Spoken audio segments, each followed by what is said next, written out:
Budget બાબતે ભારતીય જનતા પાર્ટીના નેતા ધનસુખ ભંડેરીએ શું નિવેદન આપ્યું તે સાંભળીએ.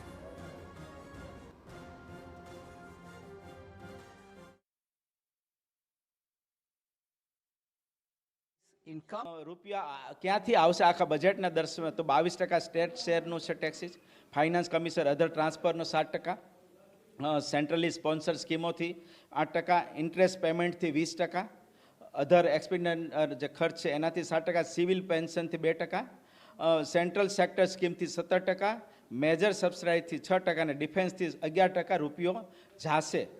અને રૂપિયો જે આવશે ક્યાંથી, તો એ પણ બહુ મોટી સરસ રીતે માની નિર્મલાજીએ વાત કરી છે કે રૂપિયો ક્યાંથી આવશે. તો કોર્પોરેટ ટેક્સમાંથી 18%, ઇન્કમ ટેક્સમાંથી 21%, કસ્ટમમાંથી 4%, યુનિયન ડ્યુટીઝમાંથી 6%, લાયબિલિટીઝમાંથી 24%, નોન ડિબેટ કેપિટલ રિસિપ્ટ છે એમાંથી 2%, નોન ટેક્સ રેવન્યુ 10%, જીએસટી અને અધર ટેક્સમાંથી 15%. અને આ બધા જ રૂપિયા દેશમાં સમગ્ર રીતે અલગ અલગ પ્રોજેક્ટ માટે જવાના છે. આર્થિક વિકાસને તેજી આપનારું બજેટ છે, લોકોની અપેક્ષા પૂરું કરનારું બજેટ છે.